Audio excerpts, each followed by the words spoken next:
Coba deh bayangin, sesuatu yang udah ada dari selamanya, benar-benar tanpa awal. Tapi anehnya, suatu saat nanti dia bisa berhenti ada, bisa berakhir. Mungkin nggak sih? Nah, hari ini kita bakal ngebongkar sebuah paradoks logika yang kelihatannya simpel tapi ternyata bisa bikin kita mikir ulang soal waktu dan keberadaan. Yuk kita mulai. Ini dia pertanyaan utamanya. Bisakah sesuatu yang gak punya awal, malah punya akhir? Ini bukan sekedar teka-teki iseng loh. Beberapa teori paling modern tentang alam semesta kita, itu jawabannya bergantung banget sama pertanyaan ini. Jadi, ayo kita selidiki bareng-barang.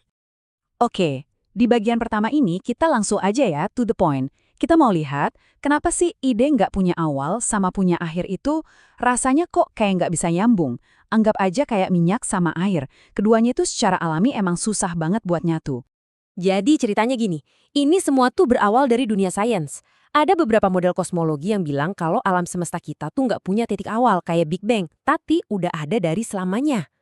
Anehnya, teori yang sama juga bilang kalau alam semesta kita ini nanti bakal mati, semua energinya habis. Nah loh, di sini kan anehnya. Gimana ceritanya sesuatu yang abadi tiba-tiba bisa punya tanggal kedaluarsa? Oke, sekarang ayo kita uji ide ini pakai logika murni. Ternyata ada dua masalah besar, dua kontradiksi mendasar yang langsung muncul begitu kita bilang sesuatu itu tanpa awal tapi punya akhir. Coba kita lihat satu persatu. Pertama, kita pahami dulu apa artinya tidak berawal. Ini tuh maksudnya sesuatu yang keberadaannya nggak bergantung sama apapun. Nggak ada sebabnya, nggak ada syaratnya. Dia tuh ya ada gitu aja, super mandiri. Nah, sekarang bandingin sama konsep berakhir. Kalau sesuatu bisa berakhir, artinya dia itu rapuh. Keberadaannya itu bergantung sama kondisi tertentu. Kalau kondisinya berubah atau hilang, ya dia ikut lenyap. Ini kan kebalikan total dari sifat mandiri tadi. Nah, di sini nih tabrakannya kelihatan jelas banget. Di satu sisi, kita punya konsep yang berdiri sendiri, nggak butuh apa-apa. Di sisi lain, kita punya konsep yang bergantung sama hal lain. Pertanyaannya, bisa nggak sih sesuatu itu bersifat mandiri sekaligus bergantung di saat yang bersamaan? Jelas nggak bisa kan? Biar lebih kebayang, coba deh dengerin analogi ini. Anggap aja ada teman kamu yang bilang gini, gue punya lampu ajaib nih. Nyala sendiri nggak pakai listrik sama sekali. Tapi anehnya, lampunya bakal mati kalau colokan listriknya gue cabut. Pasti kamu langsung mikir, hah? Gimana ceritanya? Nah, kontradiksi yang kita bahas soal alam semesta ini ya persis kayak gitu. Oke, cukup main-main sama logika murninya. Sekarang, ayo kita bawa ide ini ke kasus nyata terbesar yang kita tahu. Alam semesta kita sendiri. Kira-kira alam semesta bisa lolos nggak dari paradoks ini? Yuk kita coba lakukan sebuah eksperimen pikiran. Kita pura-pura setuju dulu deh. Anggap aja hipotesis alam semesta tanpa awal itu benar.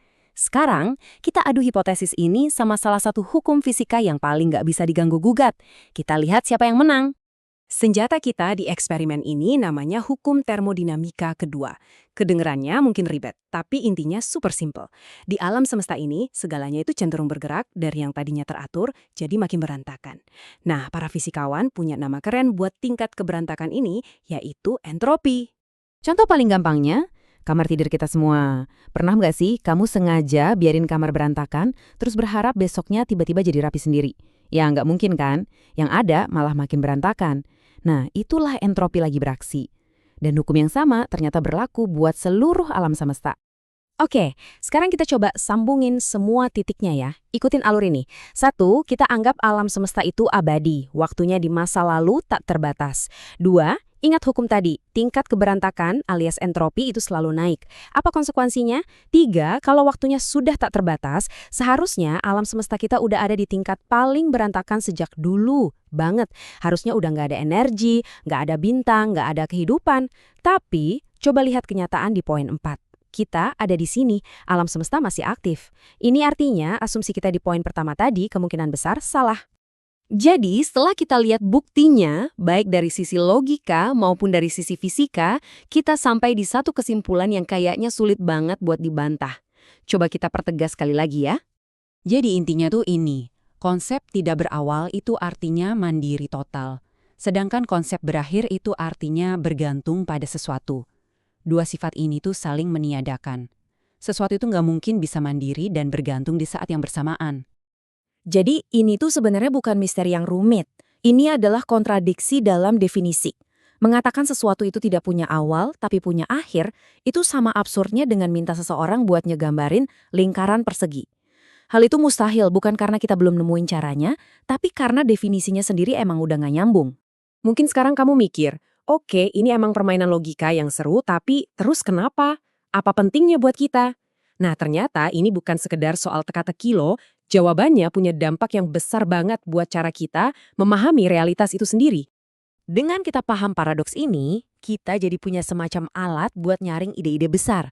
Kita jadi bisa ngebedain mana teori tentang alam semesta yang masuk akal, mana yang enggak. Ini juga ngelatih kita buat mikir lebih kritis tentang konsep dasar kayak sebab akibat dan eksistensi. Jadi ini bukan cuma soal fisika, tapi soal gimana cara kita berpikir dengan jernih. Jadi, ini dia kesimpulan utamanya. Logika dan sains sepertinya membawa kita ke dua pilihan yang sangat jelas. Kalau sesuatu itu beneran abadi tanpa awal, maka dia juga nggak akan pernah berakhir. Sebaliknya, kalau sesuatu itu bisa berakhir, maka sudah pasti ia juga punya awal. Nggak ada jalan tengah. Dan saya mau tutup pembahasan kita dengan satu pertanyaan terakhir buat direnungkan. Sains modern menunjukkan kalau alam semesta kita ini kayaknya sedang menuju sebuah akhir. Kalau logika yang baru kita bahas ini benar, bahwa semua yang berakhir itu pasti berawal, apa ya artinya itu bagi alam semesta kita? Dan mungkin yang lebih penting, apa artinya itu bagi kita?